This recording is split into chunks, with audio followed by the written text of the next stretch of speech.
Hi, I'm Daniel Lucas, and welcome to After Cafe, where ideas take shape, thoughts find depth, and every conversation explores the art of thinking beyond the obvious. And today I have my special guest. She's a nonprofit founder, storyteller, and a believer in good, and other than Miss Heidi Johnson. Welcome, Miss Heidi on Abstract Essay. And can you Thank you. please, yes, and can you please introduce more about yourself that I missed? Sure. I am a nonprofit founder, a storyteller, a believer in good, a podcaster, a best-selling author, and I'm on a mission to inspire people to serve and to help other people. Yes, and thank you so much for your advocacy, Miss Heidi. Thank you. So, today let's talk about how to use your gift for good. Many people struggle to identify their unique gift, often dismissing them just what they do. What are some practical ways to uncover and name our innate talents and passions? I think it starts with what is it that you like to do? And usually, what you like to do is something you're usually good at or something that you want to be involved with. Let's say that you're a musician, you love music, and you play an instrument.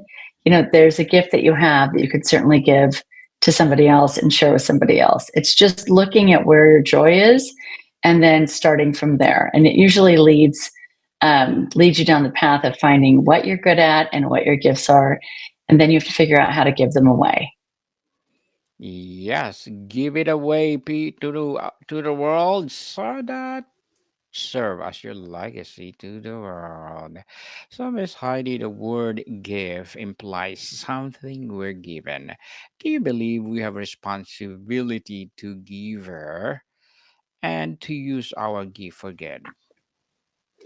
Absolutely. I think we're all put on this earth to serve one another. I think that we started out in small little tribes that took care of each other in little villages.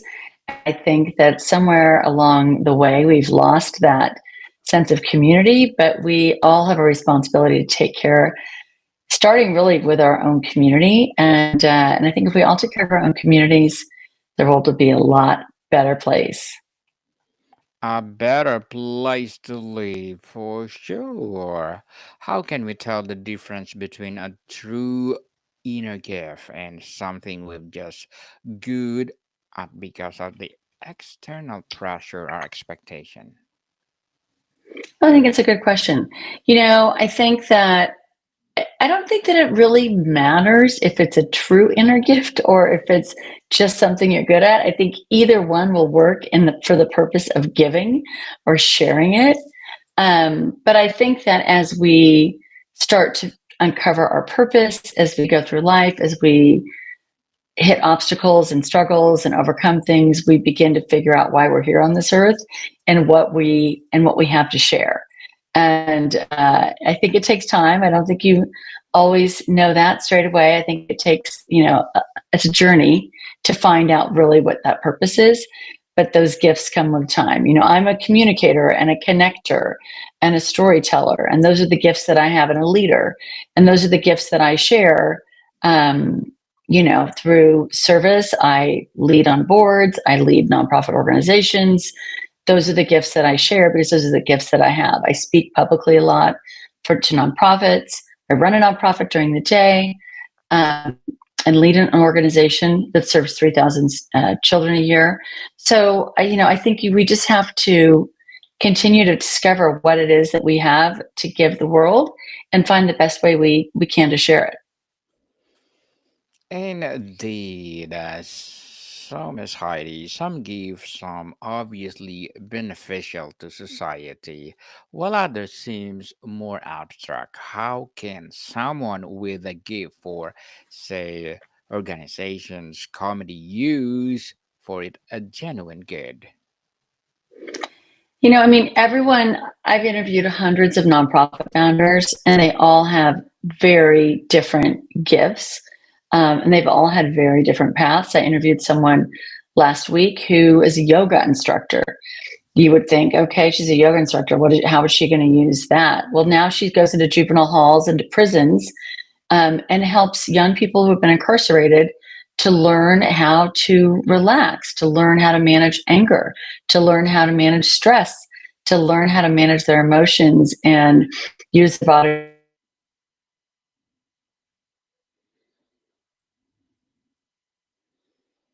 techniques, how to manage things. And, those are things you wouldn't necessarily connect yoga and prison, but she has a gift. She saw a need. She had an invitation and she started a nonprofit where she now helps thousands of children around the world and trains yoga teachers all over the world to go into juvenile detention centers to teach these skills. On the motivation and mindset, what is the most important mindset shift someone needs to make move from using their gift for personal success to using them for collective good? It's a great question. I think gratitude is the single shift. I think when you come from a place of gratitude, your cup is full. And when your cup is full, you feel like you have enough to share with others. And that's really the place you want to come to. There's lots of times where we are running on empty and we have nothing to give. And it's just not the season for us. But when we are grateful and our hearts are full and we feel that we have enough extra to share, that's really the time when the shift happens and the giving really begins. Interesting, Miss Heidi. So, how do we navigate the fear that our gift is not good enough or that we are not worthy to make a significant impact? I don't think fear should ever stop you from doing something like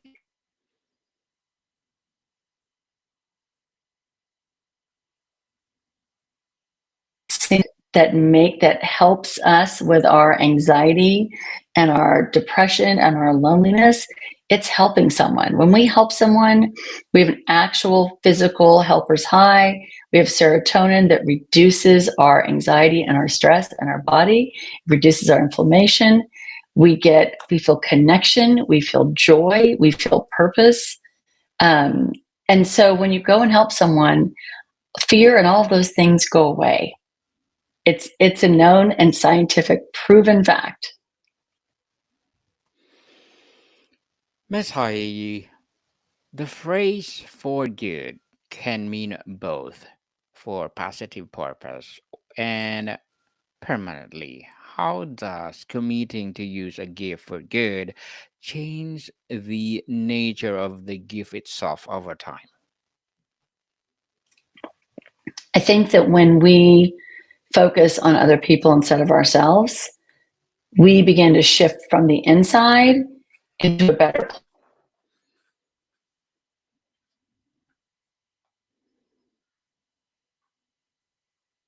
It becomes clear. Uh, as I said, there's a lot of benefits that happen when we give. And I think that that's really what happens is that once we get into the habit of helping other people and serving, we begin to change for good and we see our life become more grateful. And when you have gratitude, you have joy. And when you have joy, you then find purpose. And it's the path that you have to go on that all starts with service. Is it possible to use a gift for good without some elements of personal sacrifice? Or what has the balance looked like in your own life or the lives of people you've studied?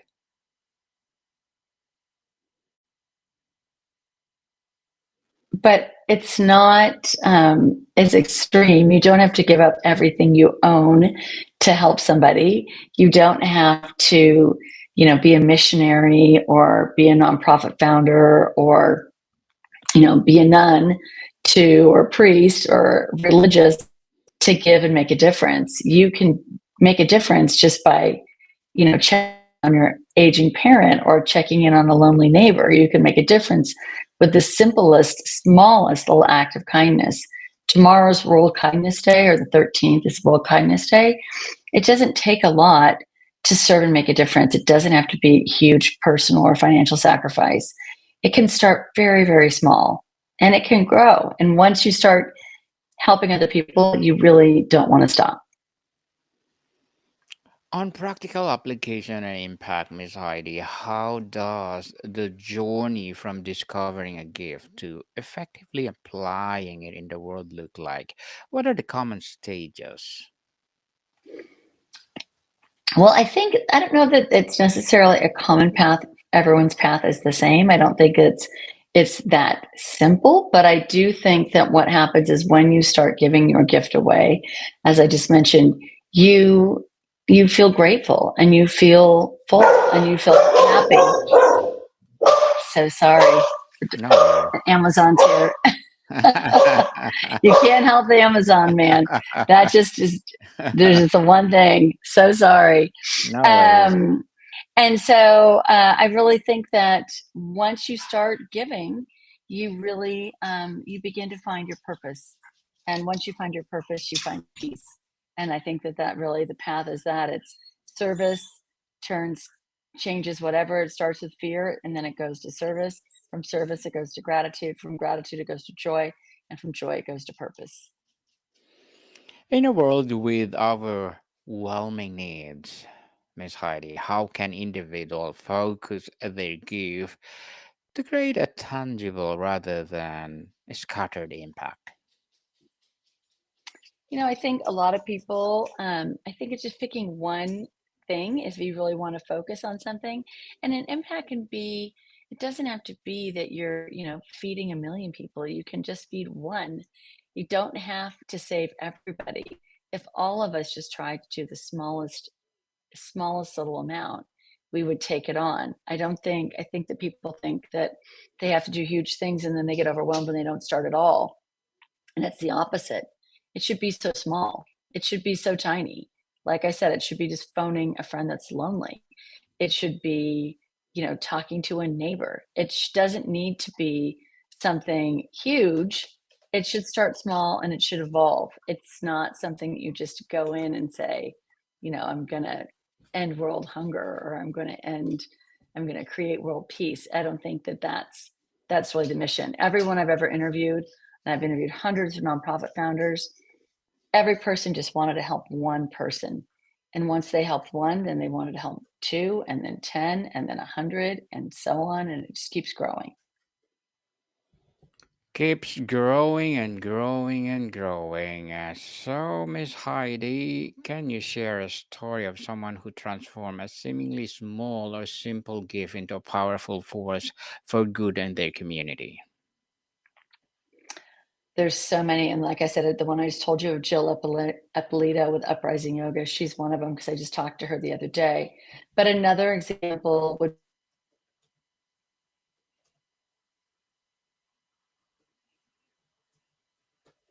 her as a young girl, she and her siblings left with her mother in the middle of the night and escaped domestic violence. They ended up in a church and knocked on the door for a place to stay, and the church took them in, and there was an abandoned home next door. And Terry's mother asked if she and her three children could stay in this abandoned home if she worked for the church and cooked and cleaned and sewed, and they said yes. And her mother restored this house, sewed every curtain, made every pillow, did every last thing, taught Terry how to do all these things. And 25 years later, when Terry was out of school and married and had children, she started an interior design business. And she ended up, one of her first clients was going to a women's shelter for abused women and children that had escaped domestic violence. And when she walked into the shelter, she didn't think she was going to be able to help decorate and transform the shelter. She was overwhelmed by everything, but she saw a little pink polka dot pillow, which is the same thing she had carried when she had escaped with her mother.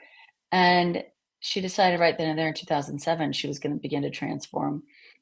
Started with that one shelter just to transform that space. And since then, she's transformed hundreds of women's shelters and spaces and transformed thousands of women and children's lives by using her gift for decorating, interior design, picking paint colors and making things homemade and sewing and making a space that makes women and children feel safe.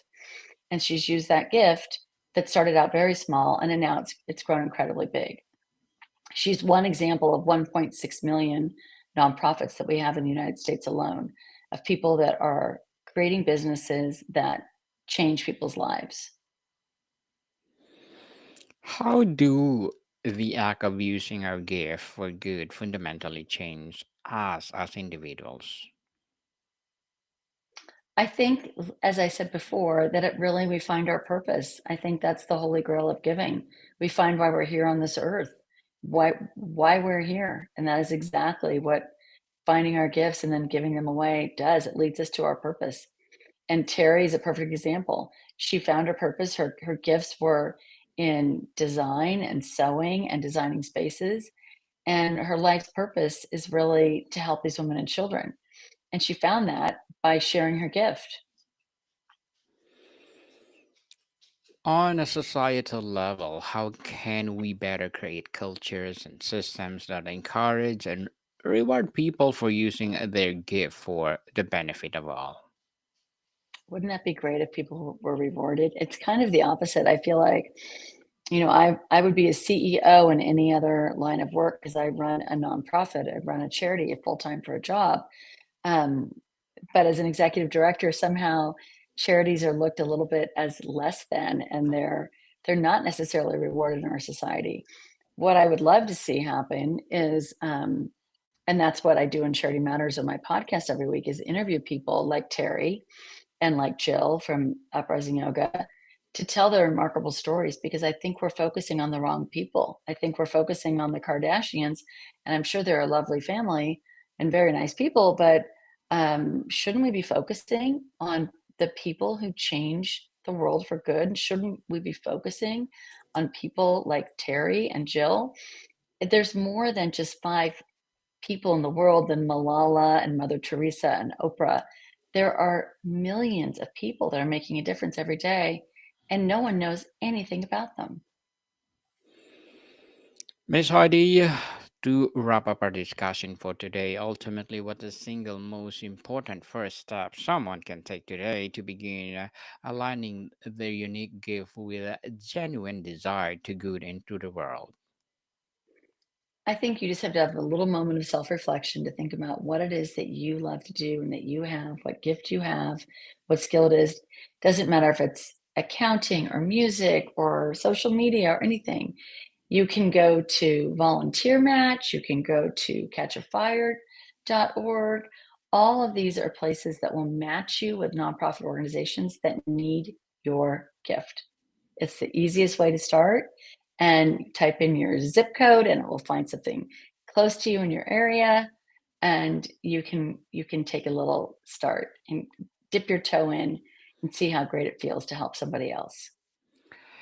Yes, Miss Heidi Johnson. Thank you so much for sharing your knowledge and wisdom to the world. So can you please invite our listeners to support your books, your podcast, or whatever projects that you're doing right now?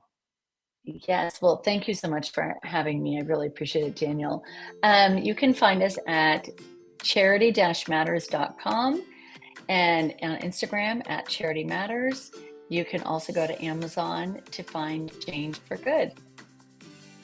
Yes, people, let's support Miss Heidi Johnson because if you support her, for sure, more and more empowering advocacy to come. So, Miss Heidi, thank you so much for your time. Thank you, Daniel. It's been a pleasure. Maricon people, see you soon.